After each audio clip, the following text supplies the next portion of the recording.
नमस्कार, मेरा नाम है नितेश और आज मैं आपको निर्वाचन आयोग के लिए जो स्वतंत्र कॉलेजियम की बात हुई है उसके संबंध में वार्तालाप करने जा रहा हूँ।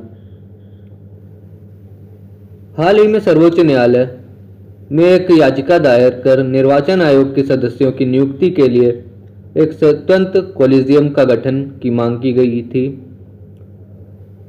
भारत निर्वाचन आयोग पृष्ठभूमि क्या है इसकी? भारत निर्वाचन आयोग, जिसे चुनाव आयोग के नाम से भी जाना जाता है, एक स्वायत्त संवैधानिक निकाय है जो भारत में संघ और राज्य चुनाव प्रक्रियाओं को संचालन करता है। यह देश में लोकसभा, राज्यसभा, राज्य विधानसभाओं, राष्ट्रपति और उपराष्ट्रपति का चुनाव संचालन करता है। संविधान का अनुच्छेद 324 यह चुनावों के अधीक्षण, निर्देशन और नियंत्रण के लिए एक चुनाव आयोग की नियुक्ति का प्रावधान करता है। निर्वाचन आयोग की संरचना क्या है? निर्वाचन आयोग में मूलतः केवल एक चुनाव आयुक्त का प्रावधान था, लेकिन चुनाव आयुक्त संशोधन अधिनियम 1989 के बाद इसे एक बहुसदस्यीय निकाय बना दिया गया। आयोग में वर्तमान में एक मुख्य निर्वाचन आयुक्त, जिसे चीफ इलेक्शन कमिश्नर (CEC) और दो निर्वाचन आयुक्त इलेक्शन कमिश्नर (EC) शामिल हैं। आयोग का सचिवालय नई दिल्ली में है। नियुक्ति की वर्तमान प्रणाली क्या है? संविधान के अनुसार CEC और इलेक्शन कमिश्नर की नियुक्ति के लिए कोई निर्धारित प्रक्रिया नहीं है। लेन देन के व्यापार नियम 1961 के तहत राष्ट्रपति प्रधानमंत्री द्वारा की गई सिफारिशों के आधार पर चीफ इलेक्शन कमिश्नर और इलेक्शन कमिश्नर की नियुक्ति करेगा। इसलिए चीफ इलेक्शन कमिश्नर और इलेक्शन कमिश्नर की नियुक्ति करना राष्ट्रपति का कार्यकारी शक्ति है। हालांकि अनुच्छेद 324 का सब क्लॉज 5 के अनुसार संसद के पास चुनाव आयोग की सेवा शर्तें और कार्यकाल को विनियमित करने की शक्ति है। मतलब जो चुनाव आयोग है उसकी सेवा शर्त, मतलब कितने साल तक काम करेगा, क्या कार्यकाल होगा, ये सब तय करने की शक्ति संसद के पास है। चुनाव आयोग चुनाव आयुक्तों की सेवा की शर्तें और व्यापार का लेन देन अधिनियम 1991 में चीफ इलेक्शन कमिश्नर और अन्य चुनाव आयोगों की सेवा की शर्तों को निर्धारित करने के लिए इलेक्शन कमिश्नर ऑफ इंडिया द्वारा व्यापार के लेन देन की प्रक्रिया प्रदान करने के लिए पारित किया गया था। आज तक संसद ने अनुच्छेद 324 सब क्लॉज 5 के तहत कानून बनाए हैं, न कि अनुच्छेद 324 सब क्लॉज 2 के तहत, जिसमें संसद राष्ट्रपति द्वारा की गई नियुक्तियों को विनियमित करने के लिए एक चयन समिति की स्थापना कर सकती है। अनुच्छेद 324 सब क्लॉज 2 में कहा गया है कि राष्ट्रपति मंत्रिपरिषद की सहायता और सलाह से चीफ इलेक्शन कमिश्नर और इलेक्शन कमिश्नर की नियुक्ति तब तक करेगा जब तक कि संसद अधिनियम सेवा की शर्तें और कार्यकाल के लिए मानदंड तय करने वाला कानून नहीं बनाती। स्वतंत्र कॉलेजियम की आवश्यकता क्या थी वो देखते हैं। इसके लिए समितियों की कुछ सिफारिशें थीं। चुनाव आयोग में रिक्त पदों को भरने के लिए एक तटस्थ कॉलेजियम की सिफारिश वर्ष 1975 से कई विशेषज्ञ समितियों के आयोगों द्वारा की जा रही है। यह सिफारिश मार्च 2015 में विधि आयोग की 255वीं रिपोर्ट का भी हिस्सा थी।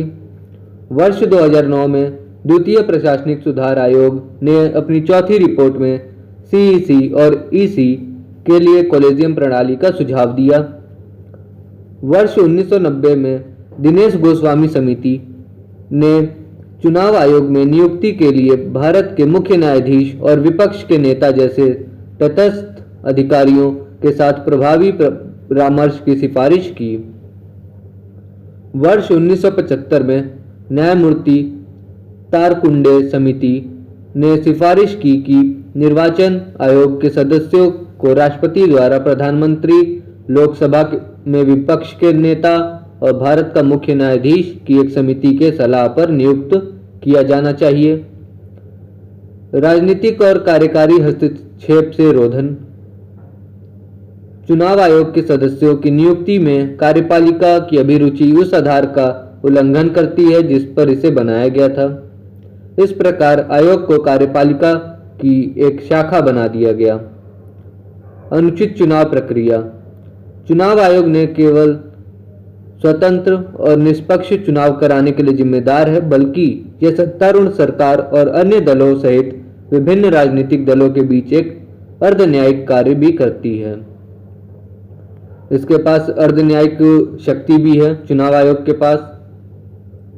यह सिर्फ स्वतंत्र और निष्पक्ष चुनाव नहीं कराती है, इसके साथ में ये सत्तारूढ़ और जो अन्य दल हैं उनके बीच में अर्धन्यायिक प्रक्रिया में जो भी कार्य होते हैं वो भी करती है। ऐसी परिस्थितियों में कार्यकारिणी चुनाव आयोग के सदस्यों की नियुक्ति में एकमात्र भागीदार नहीं हो सकती है, क्योंकि यह सत्ताधारी पार्टी को किसी ऐसे व्यक्ति को चुनने के लिए स्वतंत्र विवेक प्रदान करती है जिसकी उसके प्रति वफादारी सुनिश्चित है, और इस तरह चयन प्रक्रिया में हेरफेर की संभावना बनी रहती है। इसके लिए चुनौतियां क्या हैं और अन्य के लिए भी इसी तरह से मांग हो रही है।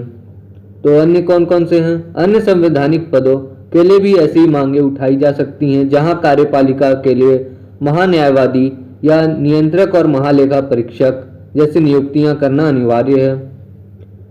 केंद्रीय अन्वेषण ब्यूरो (सीबीआई) के निदेशक और केंद्रीय सतर्कता आयुक्त (सेंट्रल विजिलेंस कमिश्नर) की नियुक्ति के लिए समितियों का गठन किया जाता है, लेकिन ये संवैधानिक पद हैं। अभी तक संवैधानिक नियुक्तियों के लिए कोई समिति नहीं है। सीईसी और ईसी के बीच में अंतर देखते हैं। सीईसी और ईसी के पदों के बीच अंतर होता है। दोनों पदों पर नियुक्तियां उनके द्वारा किए गए कार्य के अनुसार भिन्न हो सकती हैं। इसलिए नियुक्ति की प्रक्रिया में अंतर करना जो भी अभी भी तदर्थ आधार पर, मतलब किसी संवैधानिक कानून की अनुपस्थिति के कारण की जाती है, एक चुनौतीपूर्ण कार्य बन जाता है, जिसे आयोग के स्वतंत्र कामकाज को सुनिश्चित करने के लिए ठीक से संबोधित करने की आवश्यकता है। सर्वोच्च न्यायालय संविधान के प्रावधानों के आधार पर किसी भी कानून की व्याख्या करता है और संवैधानिक रूप से इलेक्शन कमिश्नर की नियुक्ति प्रक्रिया का निर्णय कार्यकारी डोमेन के अंतर्गत आता है। इस प्रकार इस संबंध में सर्वोच्च न्यायालय का निर्णय संभवतः शक्ति के सामंजस्य संतुलन को हिला सकता है। आगे की राह अब क्या होगी? नियुक्ति प्रक्रिया की वर्तमान प्रणाली की कमियों को दूर करने की आवश्यकता है। साथ ही यह सुनिश्चित करने के लिए पर्याप्त सुरक्षा उपाय किए जाने चाहिए कि नैतिक और सक्षम लोग संबंधित पदों पर आसीन हों। जो सक्षम हो और